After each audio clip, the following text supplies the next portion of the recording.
Доброго дня, шановні колеги. До вашої уваги прес-брифінг. Good afternoon, dear colleagues. And now we have a briefing of Presidential Administration spokesman on ATO-related issues, Colonel Oleksander Motuzyanyk. Now the information on ATO issues during the last 24 hours. In Lugansk area, ceasefire continues. In Donetsk area, the situation is tense in Svetlodarska Bulge, where the enemy used APC-1 and also small arms. Shellings continue in this region. It started after midnight and continued till the late evening. Near Gorlovka, the enemy violated ceasefire only in Zaitsevo. And in the region of Donetsk airport, the situation remains tense. And in Opetne, the enemy fired at our positions using APC-2. Number of armed provocations using small arms, grenade launchers took place along the front line from Avdiivka to Pisky. In Mariupolsky area, the enemy violated ceasefire in Krasnogorovka, Mariinka, and Starognativka. Only small arms were used.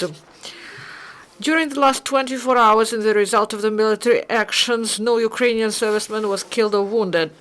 Yesterday, enemy sniper fired at OSCE patrol vehicle in Mariinka. There was no casualties among SMM members. The observers came to the line of contact in order to monitor the repair of damaged gas pipeline, because in Mariinka there's no gas, and repair representatives of OSCE mission, GCCC, and State Emergency Service and civil and military cooperation had to guarantee the safety of the repair workers.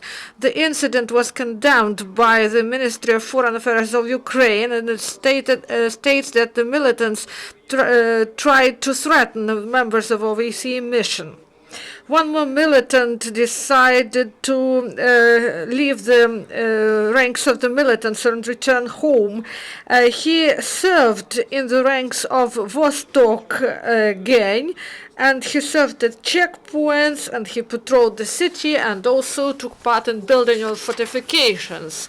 Then he left the ranks of the militants, and in January he addressed SBU in Kharkivska Oblast, and now his confessions of this former militant. I'm a resident of Kharkiv Oblast, and I served in DPR gang formations, and after creation of so-called republic, I took decision to serve. And I wanted to help to create this republic, and I thought that I could provide help to the establishment of this republic. I served at checkpoints near Donetsk, and I also patrolled the area. After this, I helped in building fortification for the defense of Donetsk, and I also patrolled the territory. I didn't commit any heavy crimes such as killings or something else. Then I got disillusioned, and I saw that the discipline is absent, and the leaders that I appointed, they were not effectively, and they also didn't provide us with the money, and many people are drunk or under influence of some substances, and they just steal and destroy everything, and these are the negative results, and I decided to return to peaceful life in peaceful Ukraine. And I heard from one of my friends that there's a program of SBU, and I decided to use this program. First, I was frightened because I thought that I would have problems in Ukraine, but I decided to turn myself into SBU, and now I believe this was the correct decision.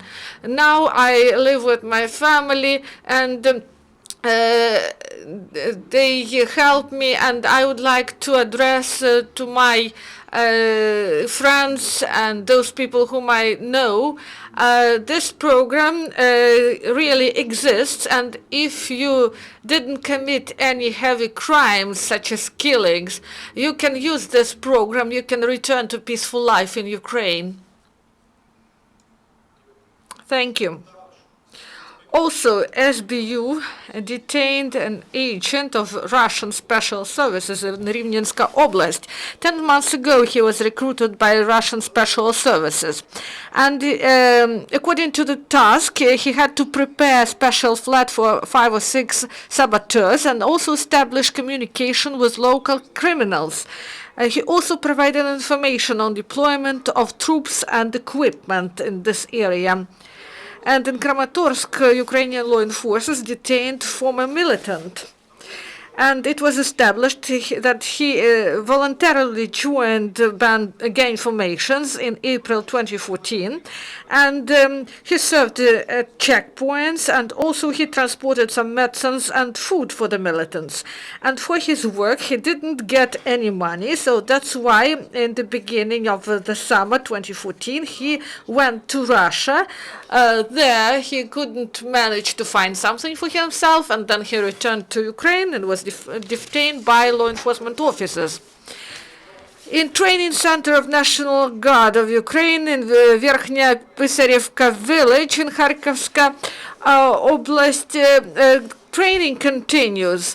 They are trained in firing, and they used 228 rifle.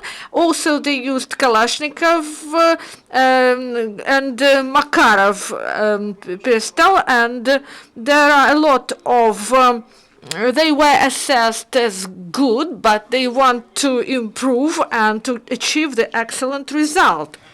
In Dnipropetrovsk, the children and their parents carried out a charity fair, and they got about 35,000 hryvnia, and it was a record sum for this fair. And Ukrainian servicemen continue to help local residents of the frontline area. The officers of civil and military administration sent some food and also some letters to the residents of Zaitsev and Mayorsk. The president awarded 118 Ukrainian servicemen who died defending independence and territorial integrity of the state. The president presented these awards to the relatives of those who were killed defending the Donetsk airport.